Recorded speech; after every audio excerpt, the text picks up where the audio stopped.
gives some bonus to us. So one more question. What? Oh, okay. We have European Congress of Ethnic Religions, and it was established in 1998.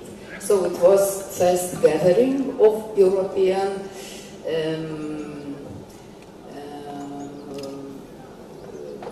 Center of Ethnic Religions, and I think that some people who are part of it also are participants here. Every 2 years we are making conferences. It's not very active, but anyway it exists and it unites in one or another way people. Thank you. We can pass the mic to you. So, I have a question. You are a healer. Can you please share some experiences, like how the healing, how people have benefited from that one? And a couple of examples maybe. And then you also mentioned about training. How has been that response? Are people interested? Please tell me. As a healer, we are daily facing challenges. We are facing a situation which requires a cure. Some past years, there was a pandemic, which when it came, people were saying it is flu, just ordinary flu. But as time goes on, people were dying on a daily basis. I didn't believe in COVID. But one day when I woke up, my arm was dead and my leg was not. I couldn't stand up. And I couldn't understand what was happening to me. Then, when I was eating food, it became tasteless. And when I looked, I could see stars around before me. Then I said to myself I should take steps because I might take this pandemic as a joke when in fact it is something real. Otherwise it is going to kill me. On the very same week, I had 3 or 4 people, youth had been sent by their parents that I must come and see that they are experiencing something strange. This other mother couldn't stand up, couldn't talk, and couldn't see, but he was wide awake. As a healer, the first thing that I took steps to do was to go back to Mother Nature. I remember I took soil, because soil has got all these types of minerals. And the soil, it nourishes us, because we get vegetable, we get herbs from the soil. So I sifted the soil and mixed it with warm water, boil it, and then when it was cool, I drank it. I became better. I did the same to other people. I remember one client who had gone to the clinic.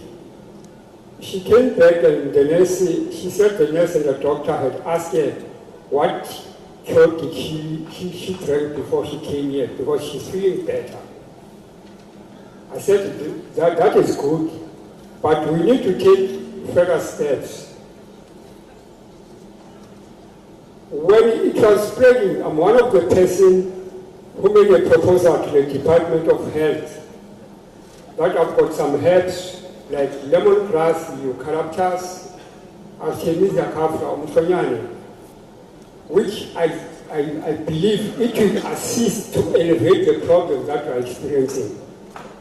At the same time, I went to nature, collected many of such herbs, prepared a herbal remedies concoction, so that anybody who's not able to go to the hospital or clinic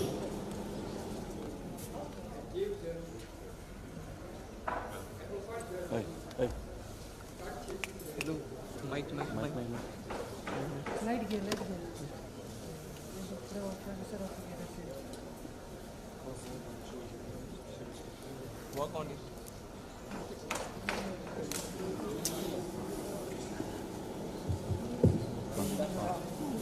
That was my first step that I did. And I'm happy that when I submitted that proposal, it was considered. And because even our government, I could see they were confused and also panicking.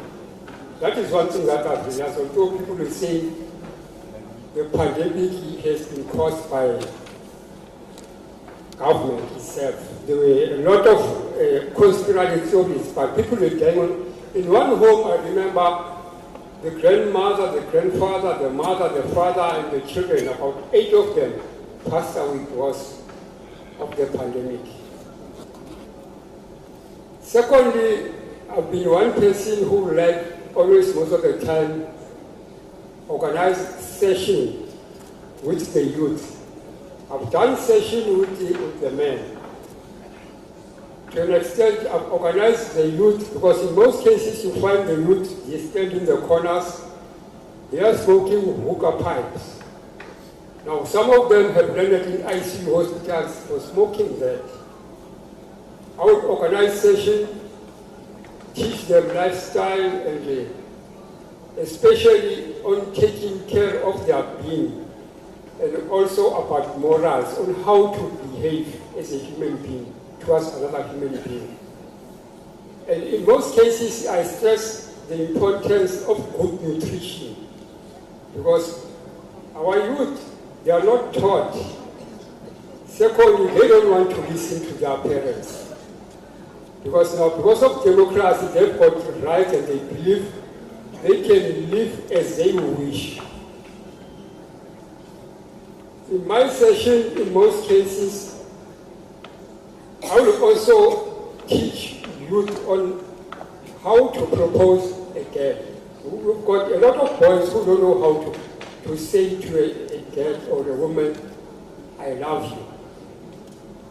Instead, we take a way of being violent, forcing the woman to fall in love with him. That is anti-Ubuntu, anti-African. That's what I teach them. That first thing, you must take care of yourself, take care of your family, so that if you take another family's child as your wife,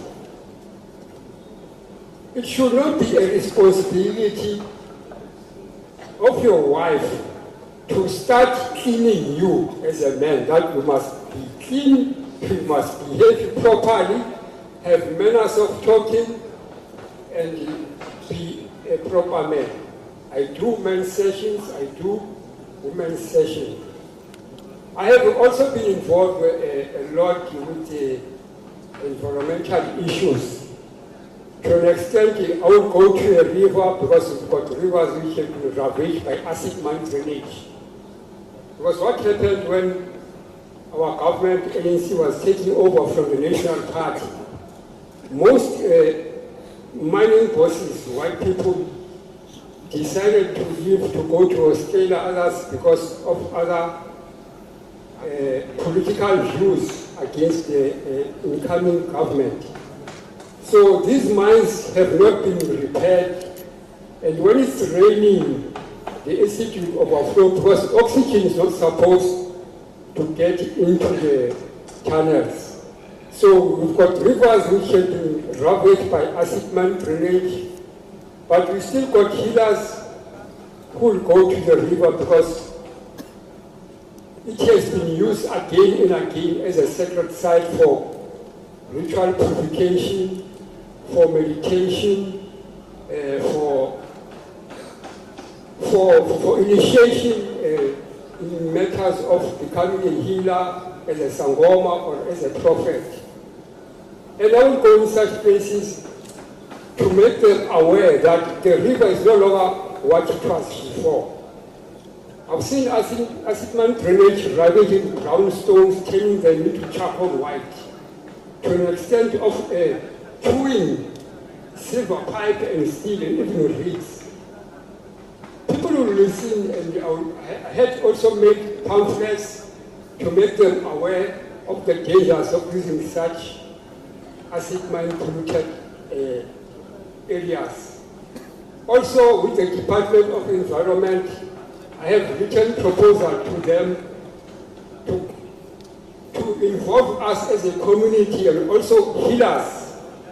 Because to tell the truth, among healers, we've got healers who are more concerned only with the spirit. But they are not concerned with the well-being of their own bodies and life.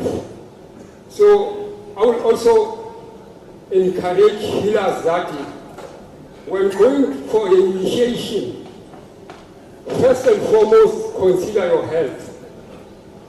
If you are suffering from TB, from cancer, be open to get to your initiator, so that when mixing herbal remedies, which are psychoactive herbs, your initiator can be able to know that the dosage that he must put or she must put for you, it must not affect the pills that the person is taking. In some of the initiation schools, we've got apprentices whereby you find the apprentice is suffering from bipolar, is taking packet of pills, about 5 or 6 packets. Now, also with the sleeping pills.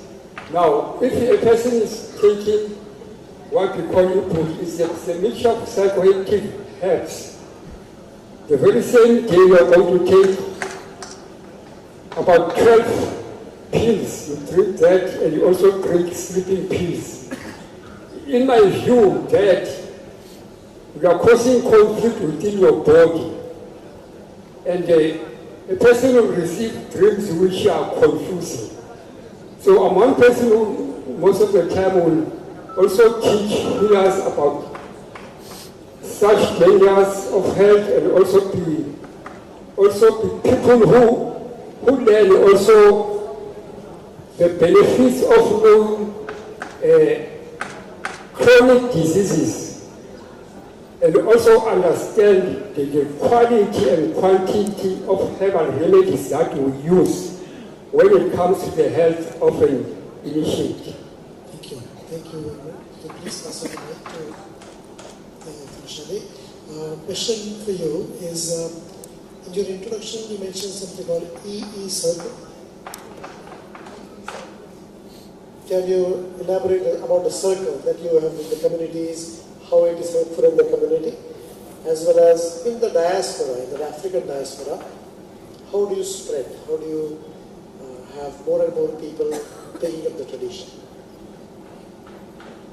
In a lot of the circles, the community circles, the traditional circles that are conducted, different, my spiritual mother, Mother Taylor, brought together all of the African traditional spiritual heads of houses and brought all of us together, as opposed to everyone having their own circle or their own event or institutions. She brought all of us together under one umbrella. And so what we do is come together and we bring all the traditions together, and all of the traditions teach each other about the practices. What we have found is there are more similarities than there are differences in those circles. What we have found is that a lot of the deities that we are honoring and worshiping may be called by different names, but they're the same energy. And so bringing those communities, it's not just people who are initiated. There are people who are not initiated. There are people who are guided in spiritually, or there are people who may be on the sidelines who are just watching and observing what's going on and are moved to be a part of and want to know more. The same energy was present today. I do a lot of ancestor worshiping. And so my ancestors are speaking to me all the time. They're talking now. And so there's a lot of the ancestors that come together. They're not just my ancestors, but all of our ancestors come together and make sure, as I say that, I always say that, I know that there's somebody up there saying that one is mine. Look after her and make sure she's doing the things. So those circles that we come together, when you look at a circle is infinite, it's complete, it's a continuum, it continues to go. And so those circles may start out to be a smaller circle and then expand into a larger circle. And more people are covered in those circles, and more people are learning what's going on within those circles. So we do those circles not just here, when there are things that are going on, but there are initiations that are going on, but there are divinations that are going on. We also consult back to our lineage, depending on the lineage of the house that is represented there. In Africa, we consult back. We go back to the Bibles there, and to make sure to get confirmation on the things that we are doing. There are certain initiations that can happen in America, but then there are certain ones that you have to go back to the continent and have those initiations done, and have those done completely. So we branch out and we build relationships. And so people who are coming in and being a part of what's going on in America, now they are extended in the Caribbean. They're extended in other areas. In my temple, it was just not an Orisha temple. It was also a spiritual Baptist temple, because my spiritual mother was from Trinidad. So a lot of her traditions were integrated in. And so now it's even an extension there of the Orishas in the Caribbean, and Brazil, and Belize, and all of these other places, because people are traveling. They're not staying in the same place. They're going to these other places, and we have to do the work. And so if our brothers and sisters are without, and there are villages that are there that are in need, then we are expected to take care of them. We're expected to be there and to visit and to learn the things that are there. So they receive us, they welcome us. And so that extension, it just continues. As Mother would say, it's a link to a link to a link to a link to a link that continues on and on and on and on. And the community engagements, it never ceases to amaze me how people come in and just feel the energy of what's there. You really just need to show up, because everything else is going to happen. The fact that you show up and you are a willing participant, the sky's the limit. You just never know what someone else's guidance is in those circles. So that continuum that doesn't break, it's a very powerful thing just to think when you're thinking of a circle and what happens in that circle. Wonderful, beautiful. Thank you. So we'll have Nikolai answer, and then I'll request Honorable Minister to address us. Nikolai, I see that in the Baltic and the Slavic traditions, music is very, very popular. It's very rich songs.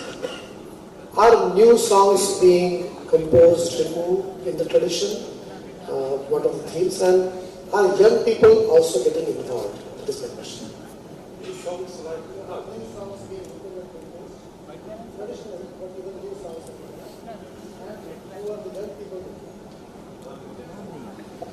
Thank you for this question. Songs are very, very important. I think here is also the biggest specialist in India in the matter of songs, so I can talk only a little bit on it, especially on the context of national revival. Our very important writer who 200 years ago wrote that if we want to know the very origins of our Slavic culture and religion, we have to go to sacred land of Ganga River, because there is a spring which never was broken. And he wrote a lot about the songs, that the meanings of songs can make us together, always. They always match us together. New songs, and in that context, new tales, new myths, sometimes I think are composed and created, but what is important for Slavic songs, Slavic folk songs, they are always about some form of cooperation and creating something. When we, for example, look into cosmogonical songs, song about world creation, the most popular motif in Polish, Serbian, Ukrainian folk songs, Bulgarian folk songs is the great tree of life, oak or sycamore tree, 3 birds or 2 birds on this tree, and they are talking, they are taking discussion, how to create the reality, how to create the world. And then one of the birds go to the bottom of the great ocean and bring a little bit of sand, or 3 stones, or some other, but something very small. And other birds take it and sow it to the whole universe. And from the sand, the reality is created.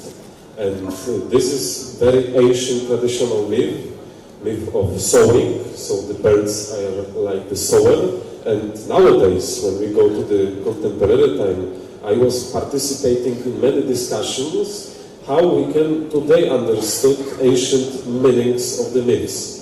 Because all our tradition is based on the agriculture.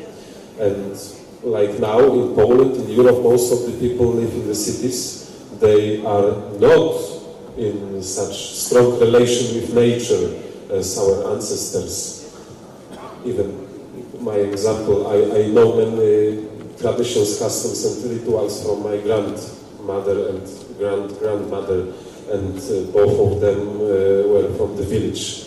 So now we have to put a question, how we can comment this ancient tradition. For our ancestors, all the universe began from this sun, from act of sowing, because our ancestors were farmers. We live in the cities. I work in the university. My friend who is here work in IT. We are of many jobs, sometimes very contemporary. So what is the meaning of the world creation, of the cosmogonia?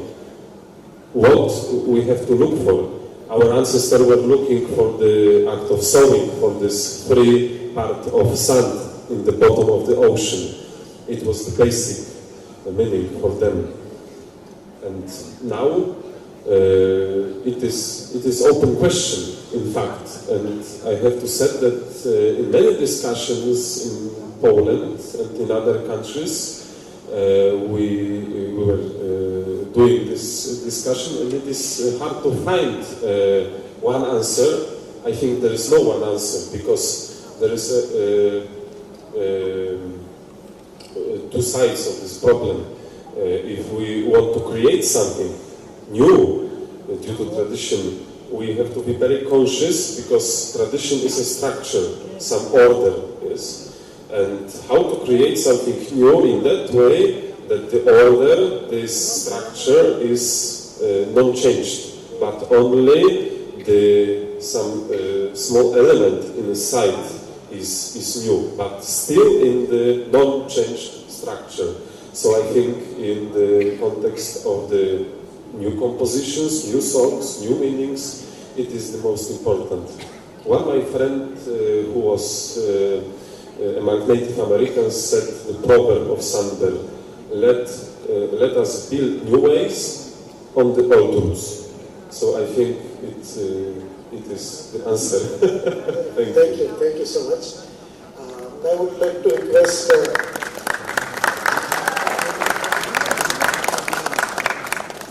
Honorable Minister Shri Sonowalji to present his views and thoughts.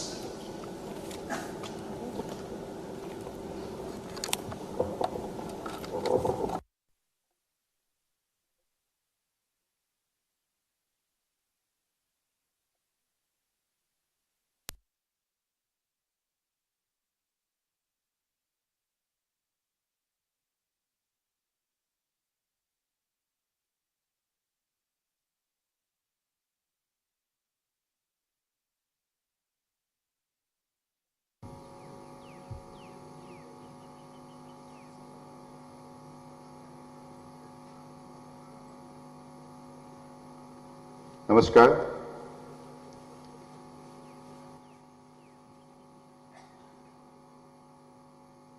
Respected Dr. Mohan Rao Bhagavatji, Honorable President ICCS Bharat, Dr. Sasi Balaji, and the dais, Soumitra Gokhleji from USA, Inija Tinku Neni from Lithuania, Mr. Adman from South Africa, Mikuleis from Poland, Delor from USA, and respected scholars and practitioners of traditional medicine coming across the world. First of all, I pay my deep gratitude to all of you present here today. And this is a moment, for me, it is a greatest privilege to address before you, before the learned gathering. And I have been entrusted a responsibility to speak about the government initiative for the promotion of traditional medicine in the country. As you all know, the present Director General of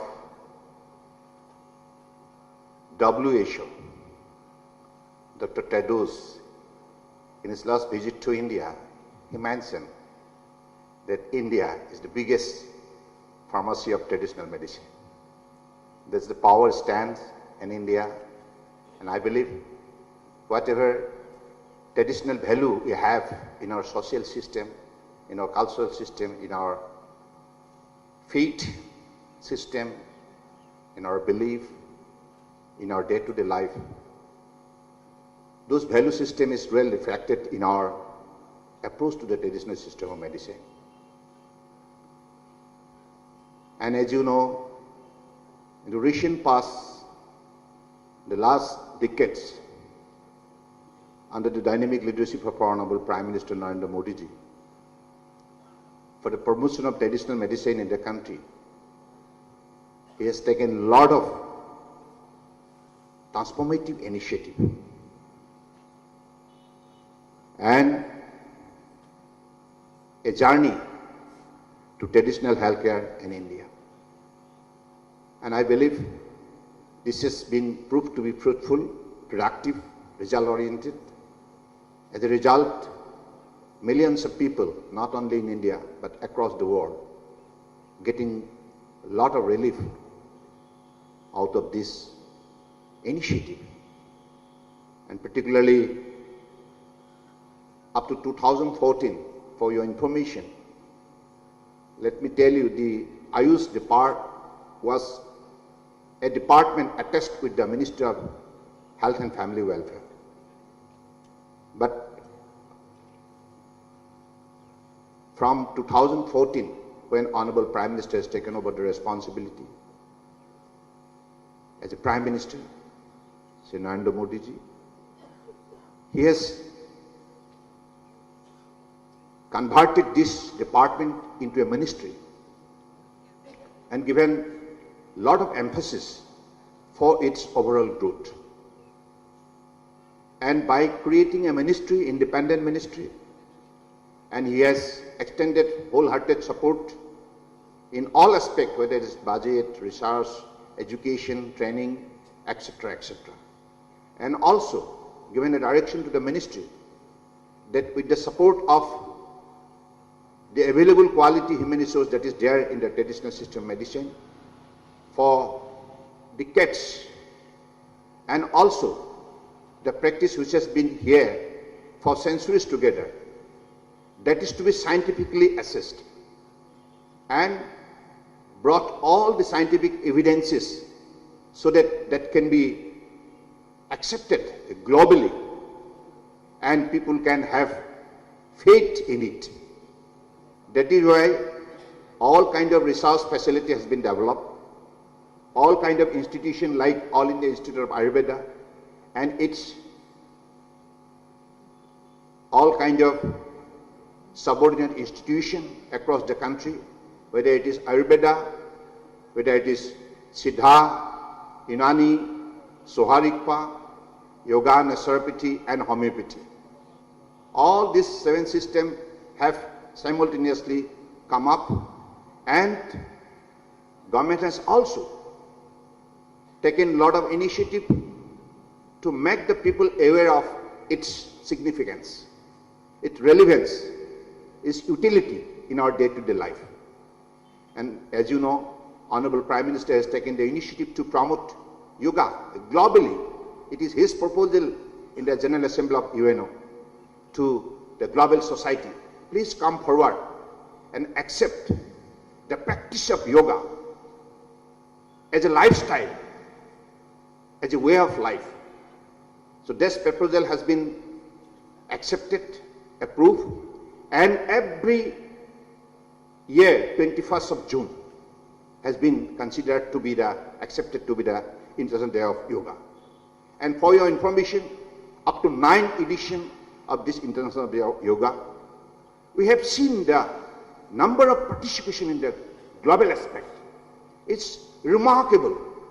It has created 2 Guinness World Records. In the recent past, when the 9th edition of International Day of Yoga was observed, Honorable Prime Minister was there in the premises of UNO headquarters at New York. And he led from the front in that common yoga protocol, and he was accompanied by the delegate from 135 nations. And for your information, altogether on that very day, 24.5 crore people got involved, and with the number of 191 countries participation. That is the remarkable achievement, I believe, in the traditional sector of medicine. Because this particular focus and this particular popularity has globally acclaimed, and particularly the initiative undertaken by our Honorable Prime Minister, that has been now well realized by the global society, and even all the, whether it is developed country or developing countries, every category of countries have come forward and accepted his approach. And he has not only integrated the human society of the globe, but also integrated the geographical kind of sense among the people of the world. It is he who has directed us to develop a guardian ring. With the rising of sun, let us demonstrate yoga protocol. Right from Fiji Island, when India, according to our Indian Standard Time, when it's recorded 3 a.m. in the morning, sun rises in Fiji, that records the time 6:30 in the morning. And along with Fiji, Australia, New Zealand, and with the rising of the sun, it went up to Toronto and San Francisco, when India have 10 o'clock in the night, San Francisco and Toronto 6:30 in the morning. That way 88 numbers of nations have celebrated the International Day of Yoga. And in the 9th edition, he has suggested us that there should be ocean ring. All the oceans should be well connected, and Arctic to Antarctica should also be integrated. So that's the way program has been sought out, and it was very successfully celebrated and observed. So that's the way, for your information, that how Indian traditional system of medicine are being promoted in the global aspect. And for your information, Ministry of Ayush developing its collaborative research with the more than 25 numbers of countries. And also we are setting our share in 15 leading universities in the world, and also having our presence across the country and the globe in 45 institutions where this kind of collaborative joint effort of research work is going on. And altogether, if you go through the research portal of Ayush, then definitely you'll discover 41,000 numbers of research papers are being circulated across the world. So this is the achievement so far. And for your information, in our services and our product, if you combine together, then it creates the world like a market more than the value of 4.5 lakhs crore. So that's the growth story of Indian system of medicine, and that is the product of our like exemplary initiative undertaken by Honorable Prime Minister in the journey of 10 years. So many achievements in this particular sector. In the recent past, you might have come to know that how WHO, by realizing the quality resources we have in the country, whether it is practice, product, services, considering all these resources, they have decided to set up the Global Center for Traditional Medicine in India. India is the first country in the world who have got this particular achievement. I believe this is the tallest achievement in our reformative journey of traditional system of medicine. So that's the way. And now, in the recent past, earlier, we have a different nomenclature of different diseases. Supposing if some disease is addressed by Ayurveda in a different name and some Siddha, some Unani, it's very difficult for a doctor to identify the disease that the person carries. So now WHO has developed an interface, International Classification of Disease.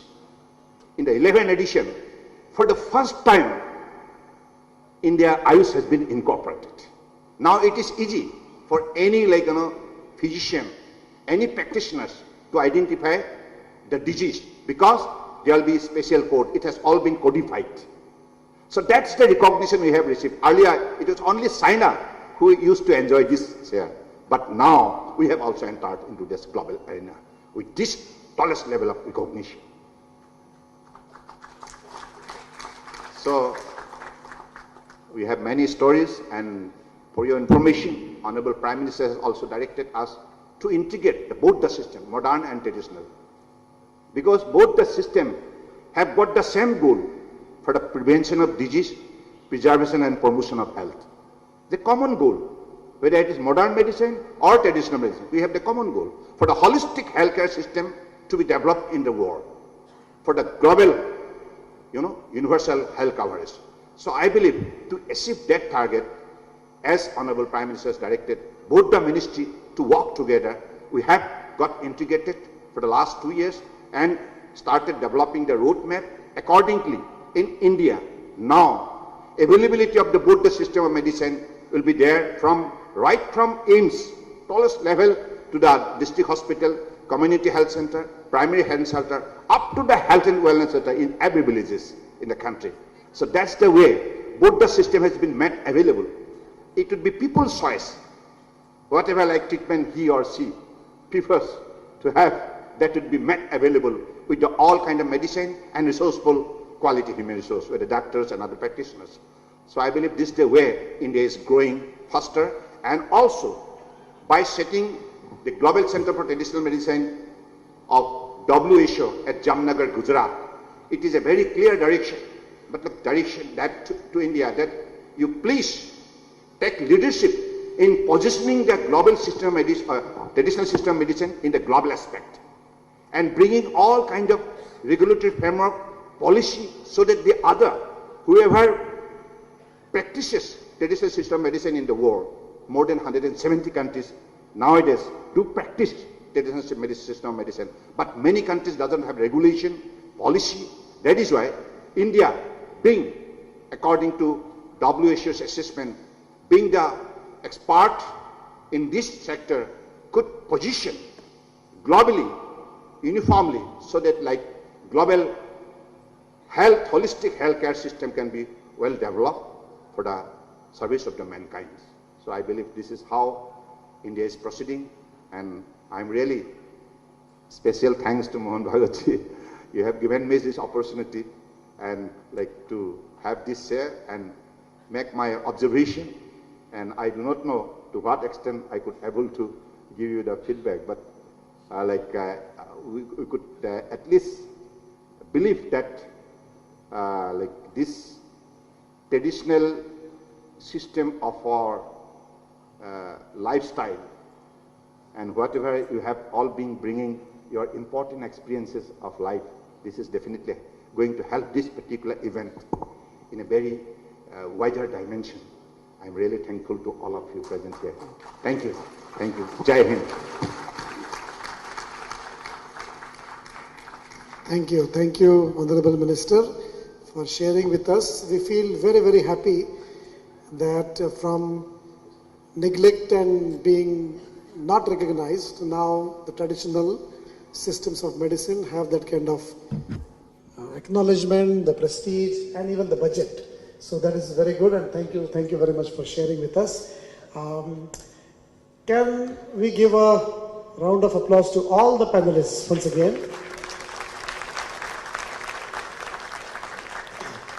Because what was shared here was truly a wealth of knowledge, a wide range of experiences from working at the grassroots until creating policy and institutions, from doing it through family, sharing the values to the next generation, through music, through medicine, through community circles. So we have learned a lot that how practically the rejuvenation of the traditions can be done, is being done, and if we learn from each other, it is about reviving and rejuvenating our own traditions, at the same time creating the respect about all traditions that everybody follows, so that we can create this kind of a beautiful, wonderful world where a common understanding about one another and going back to the roots to enrich in spirituality can be achieved. So today's session was about reviving traditions. Unfortunately, we have run out of time. We really would like to have that kind of interaction. But all of us are there for the next 4 days. So kindly make sure that you sit with these elders for breakfast, lunch, dinner, and ask them more questions, ask them deeper questions, so that we can also learn more. So thank you very much. Thank you all for joining in this panel discussion. Thank you for all the panelists. Thank you very much, everyone. I would also like to thank our panelists for the exciting talks and also for the beautiful session, starting from the traditional songs that they said and about the schemes as well. Myself being a scientist in the field of interface between traditional medicine and modern medicine, so I find it very interesting. With this, I would like to thank everyone, and I would like to especially thank Soumitra ji here for moderating the session and for maintaining the remarkable time. Thank you, sir. I would like to request everybody to go to the next section to have a cup of tea and gather here at 4:30 for the workshops sessions. Thank you.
धन्यवाद।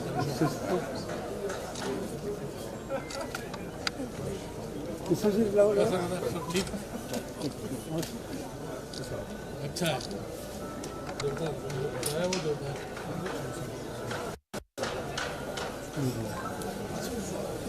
वो आया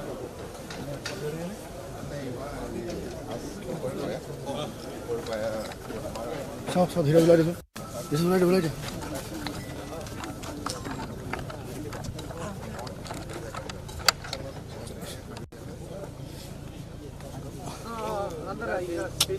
अरे यार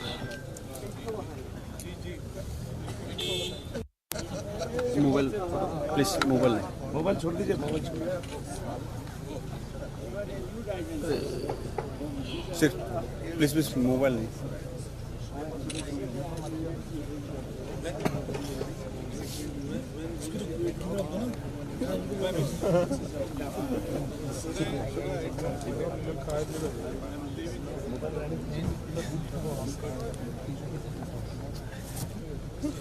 इतना साल का बस मिलने के लिए अवसर मिलता है पर अभी समय नहीं देते तुम्हारा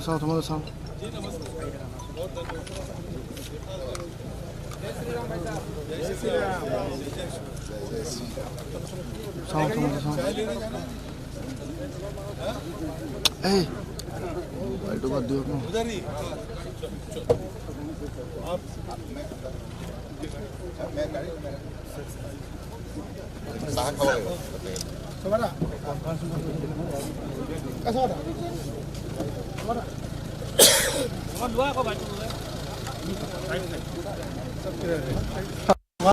ओके कोई बात